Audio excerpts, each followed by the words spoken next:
Look down at your hands for a second. Now make a fist. That simple act, that power to grip, to hold on, to pull yourself up out of a chair, it's not just strength. It's your independence. And the scary truth is, after 70, we can lose that ability not in years, but in months, if we don't actively defend it. But here's the incredible news. Your body is waiting to respond at any age. Today, we're not talking about lifting giant weights or running marathons. We're talking about 5 simple, non-negotiable movements, backed by science, that will fortify your foundation and keep you living on your own terms.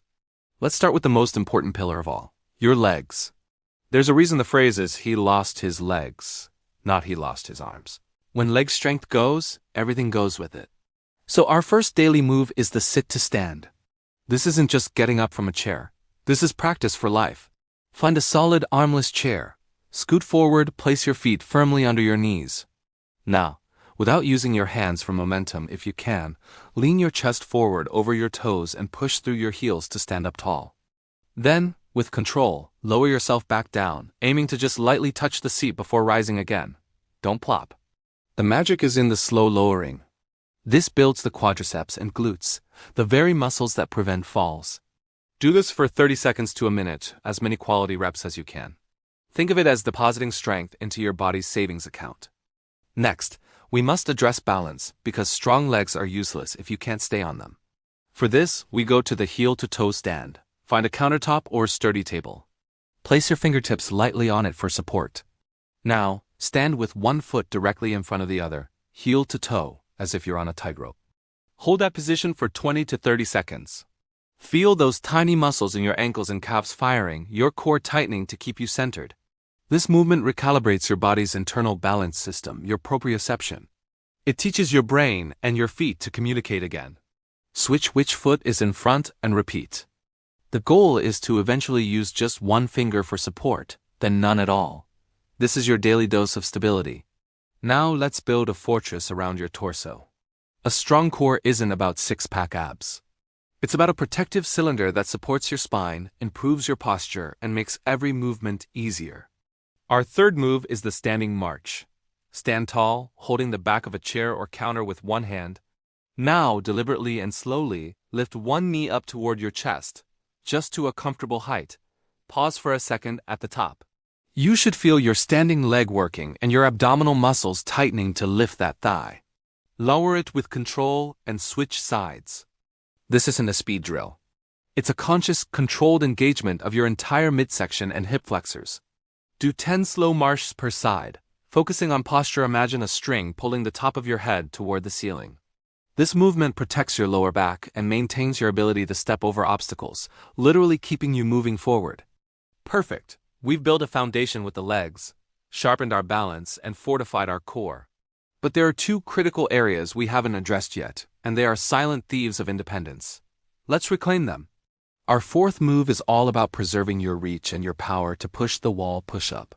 You might think push-ups are for young athletes, but this scaled version is a lifesaver. It maintains strength in your chest, shoulders, and triceps, the muscles you use to push yourself up from bed, to shove a heavy door, or to catch yourself if you stumble. Find a blank wall. Stand a little farther than arm's length away, feet shoulder width apart. Place your palms flat on the wall at chest height, fingers pointing up. Now, keeping your body in a straight line from head to heels, don't sag in the middle, slowly bend your elbows and lower your chest toward the wall. Go as far as is comfortable, then push yourself back to the start. The key is control, both down and up. Start with a set of 5 to 10. Feel that muscle engagement across your upper body? That's you maintaining the functional strength to interact with your world on your terms.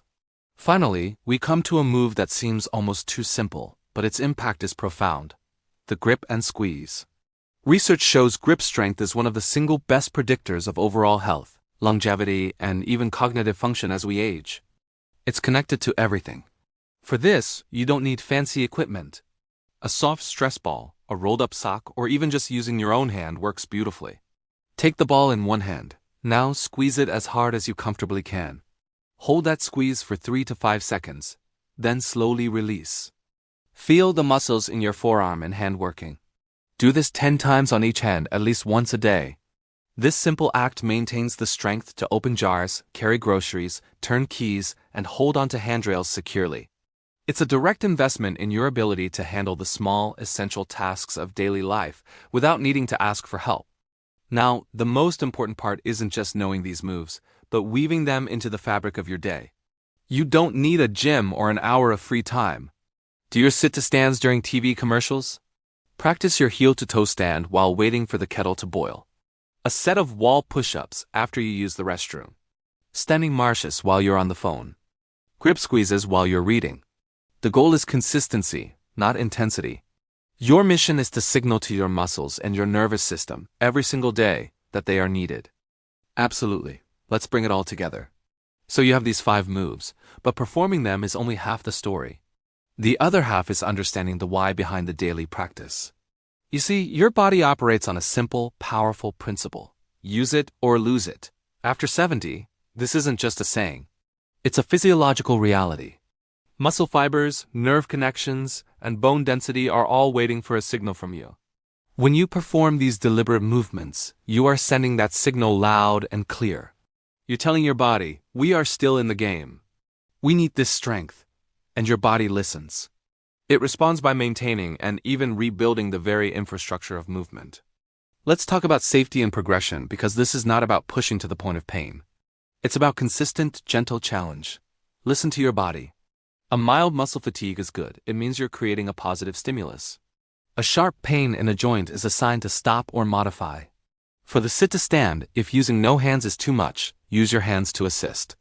That's fine. The goal is to eventually use them less. For the wall push-up, if a full range of motion is tough, just lower yourself a few inches. That's a perfect start.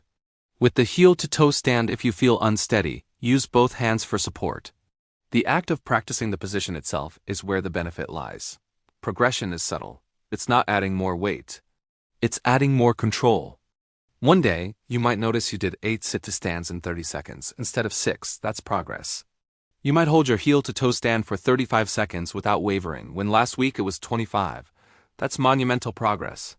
You might find you can do your wall push-ups an inch lower, or that you need to squeeze a firmer ball for your grip exercise. These small victories are the real milestones.